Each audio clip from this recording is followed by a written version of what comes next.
os carismáticos estão menos envolvidos com a idolatria e recebem curas. Isso se dá por misericórdia de Deus, pastor?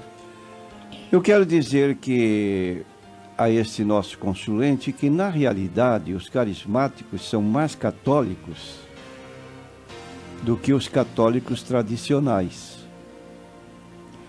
Considerando que o católico não considera um ato de idolatria prostrar-se diante de uma imagem e fazer rogos à imagem para que responda ao pedido,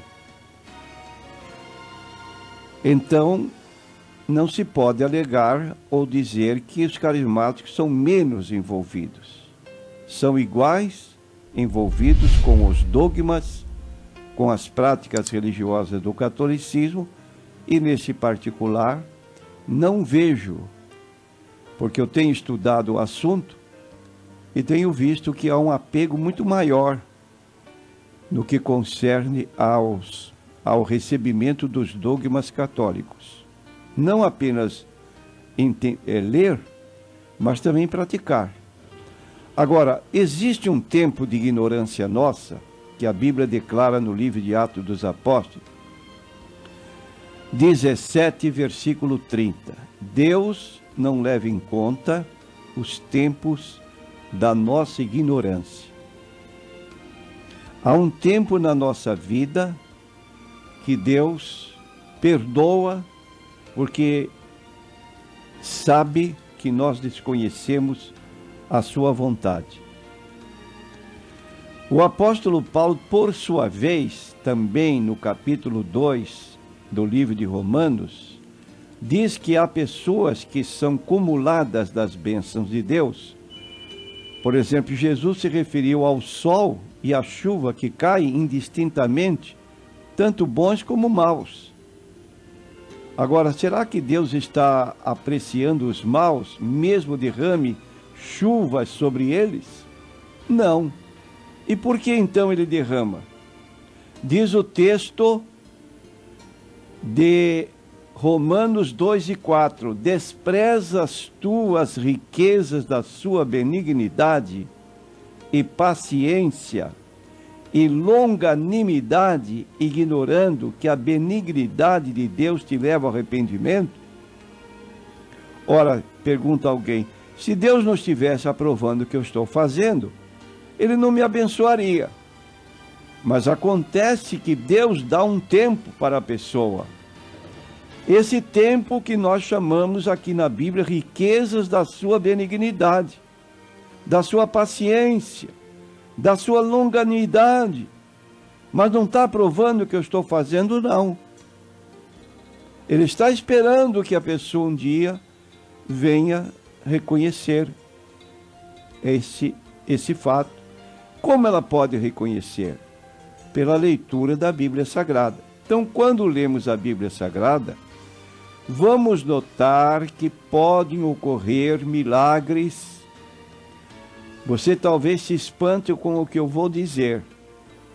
Podem ocorrer milagres operados pelo diabo, pelos demônios, como também ocorrem os milagres operados por Deus. Então há essa manifestação. Tanto é que Jesus, no livro de Mateus, no capítulo 7 e versículo 21, ele não disse que qualquer pessoa que faça milagre está dentro da sua vontade. Pode a pessoa até reclamar que fez muitos milagres e para isso usou até o nome de Jesus. Está escrito então o que eu vou ler em Mateus capítulo 7, versículo 21 em diante. Nem todo que me diz Senhor, Senhor, entrará no reino dos céus, mas aquele que faz a vontade do meu Pai que está nos céus. Muitos me dirão naquele dia, Senhor, Senhor, não profetizamos nós em teu nome? e em teu nome não expulsamos demônios, e em teu nome não fizemos muitas maravilhas, então lhes direi abertamente: nunca vos conheci, apartai-vos de mim, vós que praticais a iniquidade. Aí está Jesus dizendo para pessoas que vão reclamar, reivindicar: durante a nossa vida fizemos tantas maravilhas e usamos o nome de Jesus. E como é que você acha que as pessoas realizam esses milagres quando não estão apoiados na Bíblia? Eles não invocam o nome do diabo, Lúcifer. Eles invocam o nome de Jesus.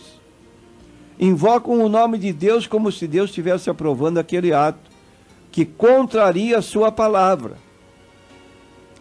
E o apóstolo Paulo, na sua segunda carta aos Tessalonicenses, ele faz uma advertência muito séria com respeito às pessoas que têm oportunidade de mudar, porque conhecem agora a Bíblia Sagrada, mas procrastinam, não se interessam, não se responsabilizam e vivem a vida sem querer agradar a Deus. Diz o apóstolo, 2 Tessalonicenses, capítulo 2, versículo 9 em diante: a esse cuja vinda é segundo a eficácia de Satanás, com todo o poder e sinais e prodígios de mentira, com todo o engano da justiça para os que perecem, porque não receberam o amor da verdade para se salvarem. Por isso Deus lhes enviará a operação do erro, para que creiam a mentira. Quando não há o amor da verdade para a pessoa se salvar, Deus consente que haja a operação do erro para que a pessoa creia na mentira. Talvez você me pergunte: pode mostrar um exemplo na Bíblia de operação satânica no intuito de mostrar que havia essa providência milagrosa? Capítulo 7 do livro de Êxodo. Nós tomamos conhecimento de que Deus mandou Moisés e Arão falar com Faraó para que deixasse o povo dele sair do Egito, e Faraó se mostrou altivo, dizendo: não conheço esse Deus. Então Deus credenciou Moisés para que realizasse um milagre, um sinal, e assim pudesse Faraó crer. Então Moisés e Arão foram a Faraó e fizeram assim como o Senhor ordenara. E lançou Arão a sua vara diante de Faraó, diante dos seus servos, e tornou-se em serpente. Ora, você tem uma bengala na mão,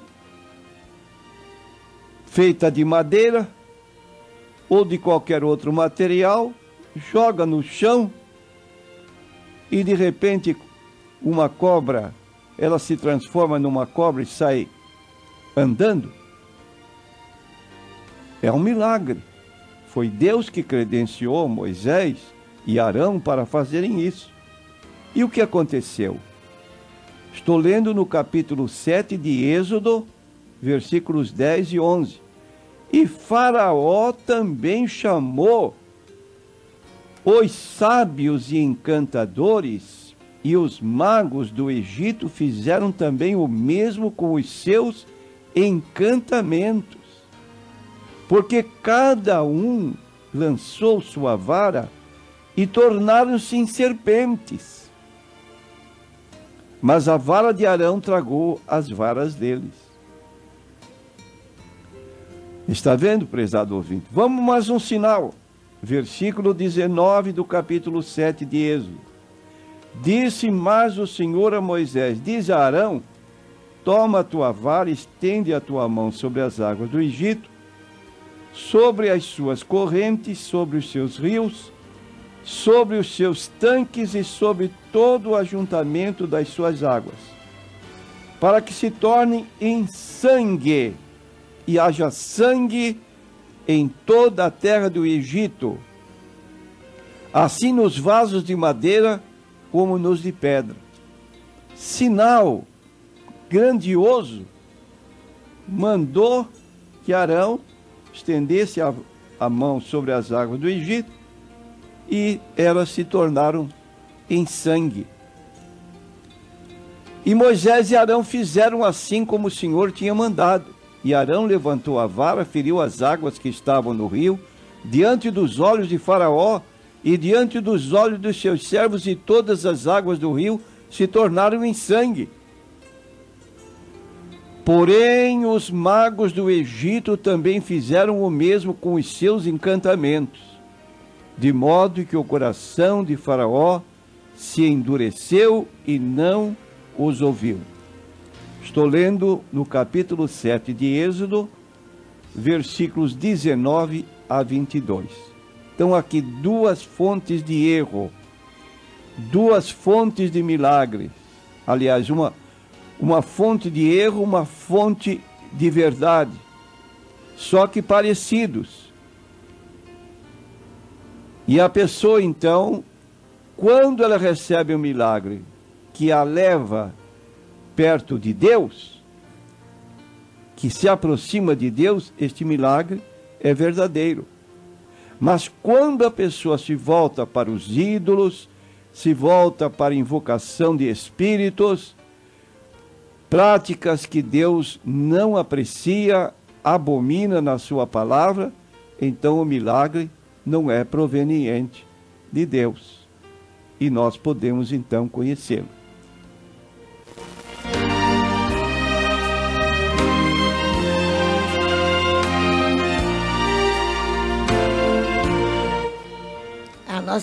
A nossa irmã Clara, da Igreja Evangélica da Paz, pastor, ela pergunta se esses milagres que na TV acontecem, que ela inclusive assistiu a cura da lepra, e ela nos alerta que lepra já não se fala mais lepra, né? Chama-se hanseníase. Então ela acredita que chamam lepra na televisão para causar maior impacto com o milagre, né? E ela pergunta se esses milagres existem, são verdadeiros ou se é só sensacionalismo.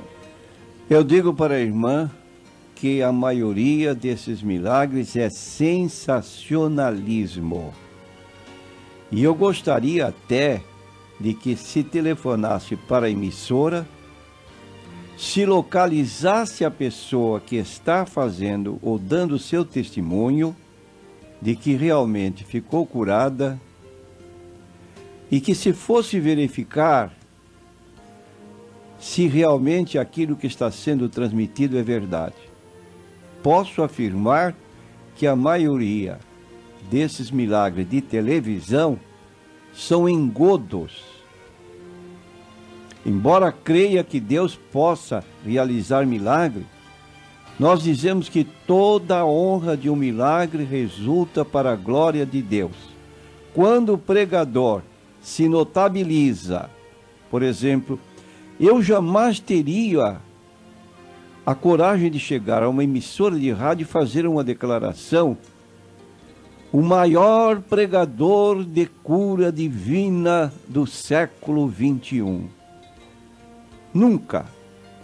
Porque eu estou transferindo a glória que pertence a Deus para a minha pessoa. E no livro de Isaías 42, versículo 8, diz: a minha glória não darei a outrem, nem o meu louvor às imagens de escultura. Cuidado, porque uma pessoa que se exalta, principalmente nos meios de comunicação que atingem muitos lugares, ela está correndo um sério perigo. E a Bíblia apresenta um rei cujo nome era Herodes, capítulo 12 do livro de Atos, que ele foi fazer um discurso político perante moradores de uma cidade que eram submissas ao seu governo, e para bajulá-lo, o povo gritou unissimamente: voz de Deus e não de homem. E aquele homem aceitou aquele louvor, e diz o texto bíblico, debaixo daquelas roupagens de rei, ele começou a ser comido por vermes, expirou ali mesmo, no local onde estava sendo ovacionado. Então tenhamos cuidado. Então eu digo à irmã Clara, prudência.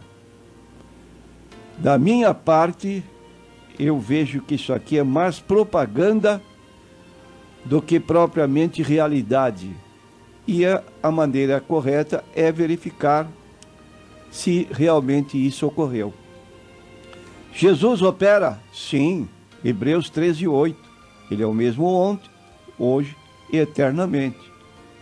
Mas nunca transfere a sua glória para qualquer pregador.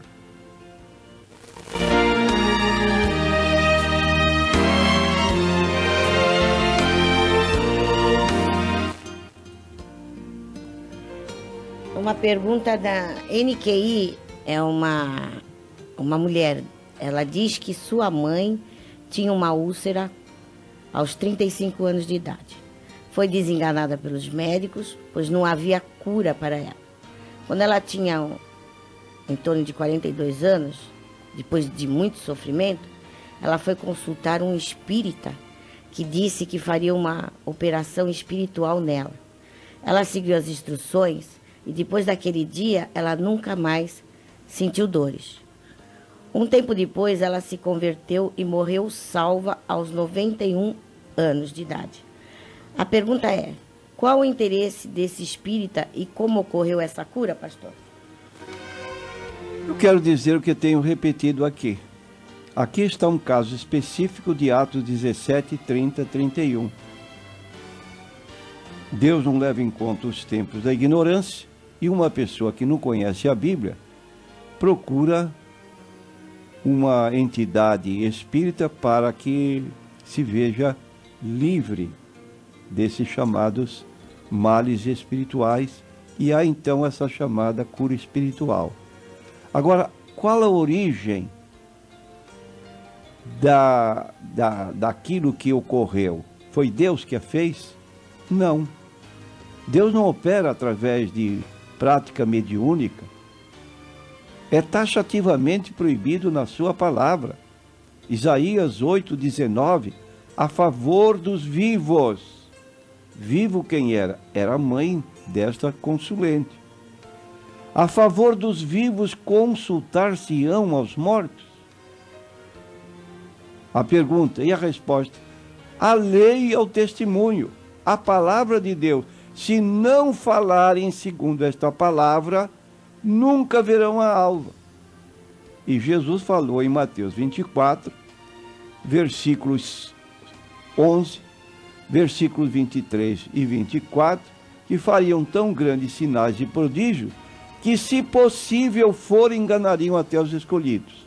Agora, felizmente, esta senhora ouviu a palavra e foi salva. É isso que Deus faz. Ele perdoa o desconhecimento e abre uma porta para que essa pessoa se volte ao conhecimento da sua vontade.